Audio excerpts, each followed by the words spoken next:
이사야서 43장의 말씀은 저와 여러분이 너무나 애송하는 말씀이기도 합니다. 특별히 지금 저희가 나의 힘이 되는 말씀, 우리에게 인생의 때로는 고난과 역경 속에서 힘이 되는 말씀이 어떤 것인가를 가지고 우리 담임 목사님을 저번 주 시작으로 해서 이제 10월까지 이 말씀 시리즈를 나누게 됩니다. 저는 성도님들과 어떤 말씀을 나눌까 고민하다가 저에게도 늘 힘이 되는 말씀이었고 제 인생의 어려움 가운데도 말씀 주신 그 주님의 말씀을 기억하고 이 말씀을 택했습니다. 그래서 저는 오늘 제목을 두려워하지 말라라고 정했습니다. 지금 저와 여러분이 읽은 말씀 가운데 우리에게 주는 제목의 미닝들이 많이 있습니다. 목사님들마다 너는 내 것이고 두려워하지 말고 너와 함께함이고 많은 제목들이 있는데 저는 오늘 이 시간에 두려움에 대한 이야기들을 한번 나누어 보기를 원합니다. 여러분, 성경에 두려워하지 말라라는 이 말씀이 얼마나 기록이 되어 있을까요? 제가 오늘 말씀을 준비하면서 제가 성경을 다 찾아보지는 않았지만 그렇게 찾아보니까 한 365번 요 정도 이렇게 기록이 되어 있습니다. 그 말 속에는 걱정하지 마라, 두려워하지 마라, 염려하지 마라 이런 모든 말을 다 섞으면 365번입니다. 1년이 365일이지 않습니까? 이 말씀은 뭐냐? 우리가 매일매일 그 하나님 말씀 속에서 두려워하지 않고 그렇게 말씀 안에 살아야 된다는 것을 우리에게 말씀하시는 것입니다. 우리 인생에 있어서 이 두려움의 문제는 단순히 두려움 자체로 끝나는 것이 아닙니다. 사람들이 두려움에 휩싸이면 어떻게 됩니까? 긍정적이고 적극적인 삶을 살지 못할 뿐 아니라 그것으로 인하여 나중에는 모든 것을 다 잃어버릴 수도 있게 됩니다. 과학자들이 한 가지 실험을 한번 해봤습니다. 그 실험이 뭐냐면 쥐 100마리를 울타리 안에 가둬놓고 그 주위에 아주 사나운 고양이 한 마리를 묶어놓고 쥐들을 보게 했다고 합니다. 그러니까 이 고양이가 먹이를 앞에 두고 들어가지 못하고 주위에서 이렇게 둘러보고 실험을 100일 후에 그 쥐들을 꺼내서 해부를 한번 해봤다고 했습니다. 그랬더니 대부분의 쥐에게서 심장병이나 그리고 암이나 위장병이 있다는 사실을 발견했다고 합니다. 쥐들에게 아무리 좋은 음식을 주더라도 고양이에 대한 그 두려움이 쥐들을 병들게 한 것입니다. 자, 여러분, 그러면 우리 사람은 어떨까요? 사람도 마찬가지입니다. 두려움의 삶은 우리를 병들게 할 뿐 아니라 믿는 하나님의 자녀로 누릴 수 있는 자유와 복을 누리지 못하게 하는 그런 원인이 된다는 것입니다. 자, 그러면 어떻게 이러한 모든 어려움, 이런 모든 두려움들을 이길 수 있을까라는 것입니다. 어쩌면 저와 여러분의 상황이 이 두려움과 고통의 어려움 속에 지금 있을 수 있습니다. 오늘 본문은 저와 여러분이 잘 아는 대로 민족의 멸망을 앞둔 이스라엘 백성들을 향한 하나님의 약속의 말씀입니다. 지금 이스라엘의 역사를 보면 그들이 하나님 앞에 범죄함으로 선지자들이 끊임없이 경고하고 외침에도 불구하고 그 마음을 돌이키지 않았습니다. 결국 하나님께서는 선지자를 통해서 이스라엘이 멸망당하게 될 것이며 포로가 되어서 끌려갈 것이다 라고 말씀하십니다. 이 말씀을 듣고 이스라엘은 크게 낙담하고 두려워하고 있습니다. 바로 그때 하나님께서 이사야 선지자들을 통해서 그들을 위로하시면서 하신 말씀이 무엇입니까? 바로 너는 두려워하지 말라라는 말씀입니다. 이 두려워하지 말라라는 말씀이 본문에 나타나는 하나님의 말씀의 핵심입니다. 여러분, 환경이 변하는 것이 아닙니다. 하나님의 심판으로 인한 멸망은 피할 수가 없습니다. 나라는 망하고 예루살렘은 불타고 백성들은 포로로 끌려갈 것입니다. 그러나 그러한 극한 상황 가운데서도 하나님은 두려워하지 말라라고 말씀하고 계십니다.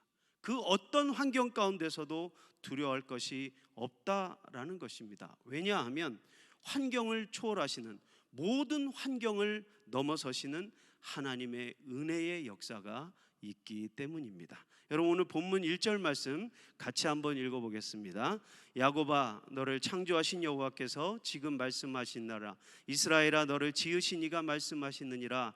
너는 두려워 말라. 내가 너를 구속하였고 내가 너를 지명하여 불렀나니 너는 내 것이라. 아멘. 먼저 하나님께서는 너는 내 것이다 라고 말씀하고 있습니다. 내가 너를 구속하였고 너를 지명하여 불렀나니 너는 내 것이다 말씀하십니다. 사랑하는 여러분, 여러분들은 하나님의 것이라는 사실을 믿으십니까? 전혀 의심하지 않으십니까? 나는 하나님의 아들이고 하나님의 딸임을 정말 믿으십니까? 세상의 수많은 사람들 중에 하나님께서 나를 사랑하신다 말씀하십니다. 많은 믿는다고 하는 그리스도인들이 이런 생각들을 합니다. 하나님께서 과연 나에게 관심이 있으실까? 세상에 이렇게 수많은 80억에 가까운 사람들이 있는데 하나님께서 나한테도 관심이 있으실까? 그런 생각을 하는 우리에게 하나님이 뭐라고 말씀하십니까? 내가 너를 구속하였고 내가 너를 지명하여 불렀나니 너는 내 것이다 라고 말씀하십니다. 하나님께서 저와 여러분을 지명하여 불렀다고 말씀하십니다. 우연히 내가 어쩌다가 예수 믿게 된 것이 아닙니다. 하나님께서는 이 땅에 수십억의 사람들 가운데 나를 지명하여 부르셨다고 말씀하십니다. 어떻게요? 창세전에 선택하시고 때가 되어서 지명해서 불러내시고 그리고 너는 내 것이다 라고 선언하십니다. 사랑하는 성도 여러분, 누가 뭐라고 하더라도 나는 하나님의 소유임을 여러분 믿으십니까? 비록 어려움을 당하고 때로는 고통을 당해도 여전히 하나님의 소유입니다. 왜일까요? 하나님은 한번 당신의 소유로 삼으시면 버리지 않으시기 때문입니다. 우리는 영원히 하나님의 것입니다. 비록 나라가 망하고 그리고 죄 때문에 징계를 받아도 이스라엘은 하나님의 것입니다. 결국은 새롭게 세워지십니다. 그래서 오늘 본문에서 하나님께서 내가 너희들을 다시 불러주겠다라고 말씀하시고 약속하십니다. 동서남북 아니 땅끝에서라도 다시 불러 모으겠다라고 그렇게 약속하고 계십니다. 포로로 끌려가지만 여전히 너희는 나의 것, 하나님의 것이다 라고 말씀하고 있습니다. 내가 어떤 일을 당해도 여전히 나는 하나님의 소유임을 여러분 믿으시기를 바랍니다. 하나님의 뜻 밖에서 나에게 일어나는 일은 결코 없습니다. 어떤 어려움도 하나님의 손안에 있기 때문입니다. 여러분, 예수님이 우리에게 뭐라고 말씀하십니까? 요한복음 10장 29절입니다. 같이 한번 읽어보겠습니다. 그들을 주신 내 아버지는 만물보다 크심에 아무도 아버지 손에서 빼앗을 수 없느니라. 아멘. 하나님의 손에서 우리를 빼앗을 것들은 세상에 없다라고 말씀하십니다. 그러므로 하나님의 것이면 우리는 그것으로 족합니다. 이 세상에 그 무엇도 두려워할 것이 없습니다. 그 하나님께서 내가 너와 함께 하겠다라고 약속하셨습니다. 나라가 망해서 포로로 끌려갈지라도 아니 땅끝까지라도 함께 하시겠다라는 하나님의 약속입니다. 그래서 오늘 본문 2절로 3절 상반절에 뭐라고 말하고 있습니까? 우리 한번 같이 읽어보겠습니다. 시작. 내가 물 가운데로 지날 때에 내가 너와 함께 할 것이라. 강을 건널 때에 물이 너를 침몰하지 못할 것이며 내가 불 가운데로 지날 때에 타지도 아니할 것이요 불꽃이 너를 사르지도 못하리니 대전하는 여호와 내 하나님이요 이스라엘의 거룩한 이요 내 구원자임이라. 아멘. 여러분, 이 말씀을 한번 잘 보십시오. 이 말씀 속에서 물 가운데로 지나가지 않는 것이 아닙니다. 분명히 물 가운데로 지나갑니다. 불 가운데로 지나가지 않는 것이 아닙니다. 불 가운데로 지나갑니다. 우리는 이것을 분명히 알고 보아야 합니다. 물과 불을 피해가는 것이 아닙니다. 내가 믿는 그리스도인이기 때문에, 내가 하나님의 자녀이기 때문에 물과 불을 피해서 내가 가는 것이 아니고, 내가 믿는 사람일지라도 불과 물을 지나간다라고 말씀하고 있습니다. 다시 말해서 믿는 그리스도인이라고 해서 땅 위의 어려움에서 예외가 되는 것이 아닙니다. 사고를 당하기도 하고, 사업에 실패해서 망하기도 하고, 병에 걸려서 수술을 받기도 합니다. 환난을 당하고 시험을 겪기도 합니다. 바로 본문에 나타난 이스라엘 백성들은 앞으로 나라가 망하는 시련을 겪게 될 것을 하나님이 말씀하고 계십니다. 그러나 물이 침몰하지 못하고 불이 사르지 못할 것이다 라고 말씀하고 있습니다. 이 말은 무엇입니까? 영원히 망하지 못하게 하겠다 말씀하십니다. 그 어떤 역경과 시련 속에서도 하나님이 함께 하셔서 우리를 지켜주심을 여러분 믿으시기를 바랍니다. 여러분, 어린아이가 밤에 엄마 곁에서 잠을 자다가 깨어났습니다.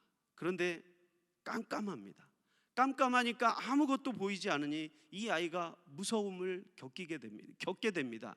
그래서 이 아이가 무서우니까 이제 갑자기 울음을 터뜨립니다.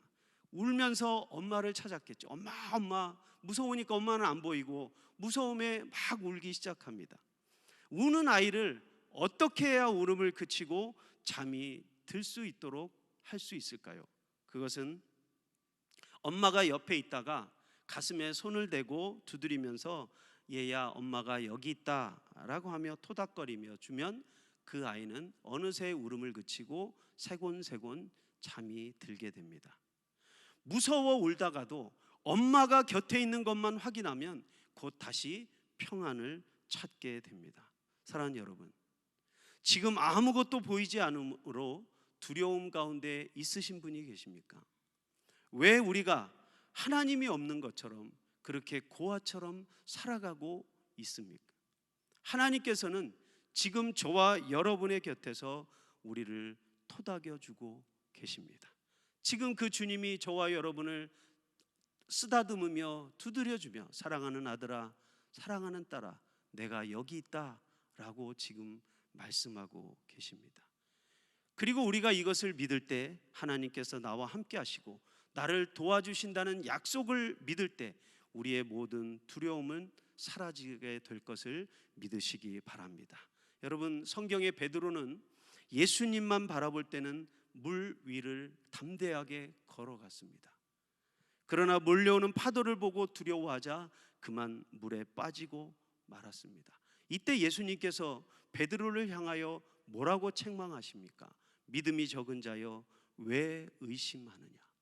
믿음이 적은 자여 왜 의심하느냐라고 말씀하십니다. 여러분, 우리에게 아무리 거대한 파도가 몰려온다 할지라도 파도를 보지 마시고 주님만 바라보고 나가시기를 주님의 이름으로 축원드립니다. 그럴 때 우리 안에 모든 두려움은 떠나가게 될 줄로 믿으시기 바랍니다. 요한복음 16장은 예수님께서 가장 고통스럽고 고독한 시간 중에 어떻게 평안하셨는가를 우리에게 잘 보여주고 있는 말씀입니다. 예수님께서는 이제 바로 눈앞에 다가오는 십자가를 바라보고 계십니다. 다음 날이면 이제 예수님은 십자가를 지시게 됩니다. 그런 예수님은 제자들 앞에서 조용히 이렇게 말씀하십니다. 요한복음 16장 32절 말씀입니다. 같이 읽어보겠습니다. 보라, 너희가 다 각각 제 곳으로 흩어지고 나를 혼자 둘 때가 오나니 벌써 왔도다. 그러나 내가 혼자 있는 것이 아니라 아버지께서 나와 함께 계시느니라. 아멘. 눈앞에, 우리 예수님 앞에 십자가의 고통이 있습니다. 멸시와 조롱을 받으시며 세 제자들은 모두가 도망가고 배신하며 혼자 남겨지게 됩니다.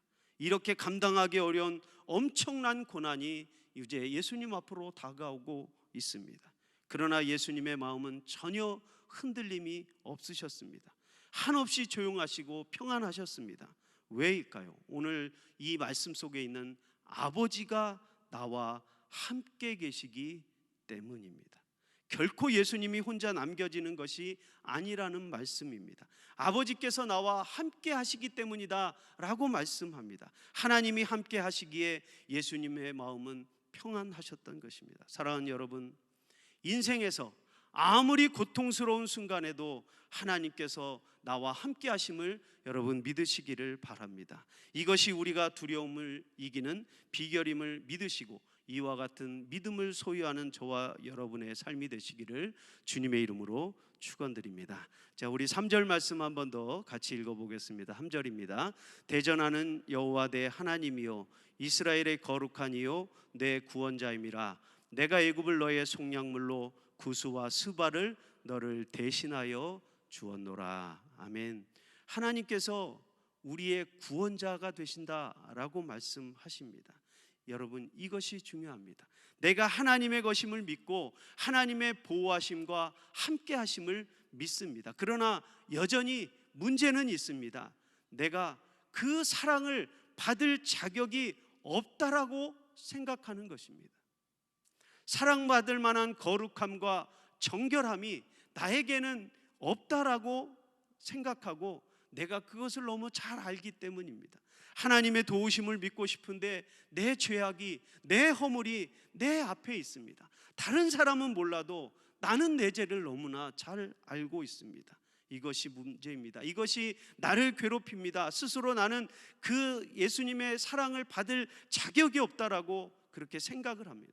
본문의 이스라엘이 그러합니다. 지금 죄 때문에 망하게 되었습니다. 선지자들을 통하여 돌아오라고, 너희는 깨달으라고, 돌이키라고 말씀하셨지만 선지자의 말을 듣지도 않았고 이스라엘은 전혀 그 말씀 앞에 귀 기울이지도 않았습니다. 망할 수밖에 없었습니다. 하나님 앞에 지은 죄가 너무나 컸습니다. 죄 때문에 괴로웠습니다. 그런데 하나님께 어떻게 하나님의 은총을 우리가 누릴 수 있겠느냐라는 것입니다. 이때 하나님이 뭐라고 말씀하십니까? 내가 너를 구속하였느니라, 내가 너를 속량하였느니라 라고 말씀합니다. 여러분, 이 말씀에 우리는 귀를 기울여야 합니다. 이 속량이라는 말은 대신 값을 치루었다라는 말입니다. 다시 생각해 보면 두려움의 근본 원인이 무엇입니까? 우리가 처음으로 거슬러 올라가 보면 창세기에 아담과 하와가 금지된 선악과를 먹었을 때 그들에게 먼저 찾아온 것이 두려움이었습니다. 죄로 인해 이들에게 두려움이 찾아왔습니다. 그래서 창세기 3장 9절로 10절에 이렇게 말씀합니다. 여호와 하나님이 아담을 부르시며 그에게 이르시되 내가 어디 있느냐 이르되 내가 동산에서 하나님의 소리를 듣고 내가 벗었으므로 두려워서 숨었나이다 라고 말합니다. 죄로 인해 하나님의 진노를 피할 길이 없다는 여기에 두려움의 뿌리가 있습니다. 여러분, 우리가 무엇인가 잘못을 저질러 본 적이 있습니다. 우리에게 완벽한 사람은 없지 않습니까? 나도 누군가의 어떤 것에 죄를, 어떤 잘못을 저지른 적이 있습니다. 여러분, 죄는 벌을 받아야 마땅합니다. 벌을 받아야 오히려 마음이 평안합니다. 벌을 받지 않는 한 두려움을 이길 길은 없습니다. 어떤 사람이 실수로 사람을 죽이게 됩니다. 그런데 자수하지 않고 이 사람이 감옥에 가는 것이 두려워서 도망을 다니게 됩니다. 많은 공권력이나 이런 걸 피해서 무려 10년여간을 이 사람이 눈을 피해 도망자의 신분으로 살게 됩니다. 이제 공소시효를 이틀 정도 앞두고 이 사람이 그만 잡히게 됩니다. 이 사람이 잡혔을 때 많은 사람들이 이런 말을 했겠죠. 어떤 사람은 가까웠던 사람은 이틀만 지나면 이게 모든 게 다 끝나는데 여러 가지 있겠죠. 자, 그런데 이 범죄를 저지른 사람을 만났을 때 이 사람의 처음 대답이 무엇이었을까요? 이제는 살 것 같다라고 말을 했다는 것입니다. 10년이라는 세월을 보내면서 하루하루 너무나 두려움에 시달려서 마음을 졸이고 그렇게 발도 뻗지 못하고 살았는데 이제 체포되는 순간에 비로소 마음이 평안했다라고 고백했다는 것입니다. 여러분, 속량이라는 말이 무슨 뜻이겠습니까? 매를 맞았다는 것입니다. 받을 벌을 받았다는 것입니다. 그런데 내가 받은 것이 아니라 다른 사람이 받았습니다. 그것이 바로 속량이라는 것입니다. 중요한 것은 벌을 받았기에 끝이 났다라는 사실입니다. 오늘 본문 말씀에 보니까 내가 애굽을 너의 속량물로 구스와 스바를 너를 대신하여 주었노라 라고 말씀합니다. 똑똑히 봐라.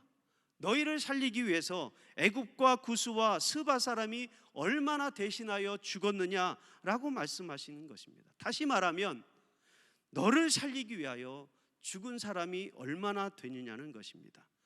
그러면서 하나님이 이 말씀 속에서 뭐라고 하십니까? 너희가 그래도 내 사랑을 못 믿겠느냐? 그렇게 내가 너를 속량했다라고 말씀하고 있는 것입니다. 사랑하는 성도 여러분, 왜 하필이면 예수님께서 십자가에서 돌아가시고 그리고 나를 구속했다라고 말씀하실까요?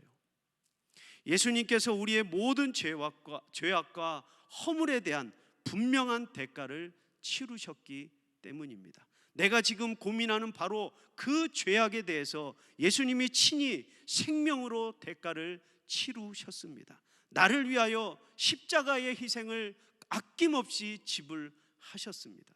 이것이 바로 속량입니다. 우리의 죄 때문에, 내 부족 때문에 하나님의 사랑에서 끊어지지 않을까 두려워합니다. 물론 범죄는 하나님을 노엽게 하는 게 맞습니다. 그래서 때로는 하나님은 무서운 징계를 내리기도 하십니다. 그렇다고 해서 하나님의 사랑에서 끊어지는 것은 결코 아닙니다. 왜냐하면 독생자의 생명을 속량물로 지불하셨기 때문입니다. 그리고 바울은 우리에게 이런 고백을 합니다. 로마서 8장 38절로 39절 우리 같이 한번 읽어보도록 하겠습니다. 시작. 내가 확신하노니 사망이나 생명이나 천사들이나 권세자들이나 현재일이나 장래일이나 능력이나 높음이나 깊음이나 다른 어떤 피조물이라도 우리를 우리 주 그리스도 예수 안에 있는 하나님의 사랑에서 끊을 수 없으리라. 아멘. 여러분, 문제는 믿음입니다. 내가 하나님의 부름을 받았음을 믿으시기 바랍니다.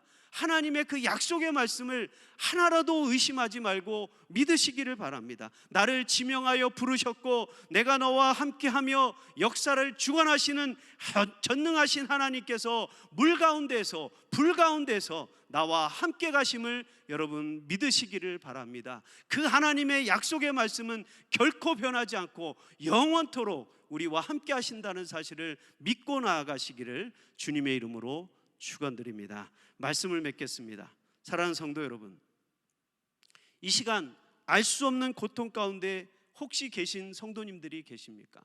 남한테는 이야기하지 못하고 나 혼자서 끙끙 앓고 있는 어떤 고통과 그 어떤 두려움으로 지금 신음하고 계신 분이 계십니까? 혹은 현실의 문제 앞에 큰 두려움에 빠져 있지는 않으십니까? 그러나 이 시간 하나님께서 나와 함께 하시고 붙들어 주심을 여러분 믿으시기 바랍니다. 그럴 때 세상을 이기며 진정한 자유를 누리며 살아가게 될 줄로 믿으시기를 바랍니다. 여러분, 이제는 아무것도 두려워할 것이 없습니다. 단지 두려움이 있다면 그것은 하나님만 두려워하시기를 간절히 소원합니다. 여기에 그리스도의 진정한 승리의 비결이 있습니다. 오늘 아무리 우리를 두렵게 하는 세상의 것들이, 세상의 일들이 있다 할지라도 오늘 우리에게 주신 그 하나님의 음성을 여러분 귀 기울여 들으시기 바랍니다. 오늘 1절 중반절에서 3절 상반절까지 한번 큰 목소리로 우리 가슴에 손을 얹고 하나님이 나에게 주신 말씀으로 붙잡고 함께 기도하기를 원합니다. 같이 고백하기 원합니다. 같이 읽겠습니다. 너는 두려워하지 말라. 내가 너를 구속하였고 내가 너를 지명하여 불렀나니 너는 내 것이라. 내가 물 가운데로 지날 때에 내가 너와 함께 할 것이라.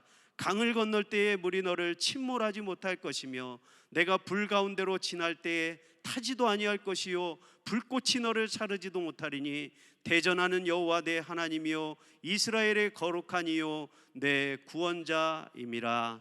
아멘. 여러분 믿으십니까? 이 약속의 말씀을 여러분의 삶 가운데 앞으로 어떤 고통과 어려운 환난이 올지라도 이 하나님의 약속은 영원토록 변하지 않는 약속의 말씀을 날마다 굳건히 붙잡고 담대하게 나아가는 우리 모든 성도님들이 되시기를 주님의 이름으로 축원드립니다. 저와 여러분 모두가 이 밤에 나에게 주시는 주님의 음성으로 듣고 세상의 모든 두려움에서 날마다 믿음으로 승리하며 담대하게 나아가는 저와 여러분이 되시기를 주님의 이름으로 축원드립니다.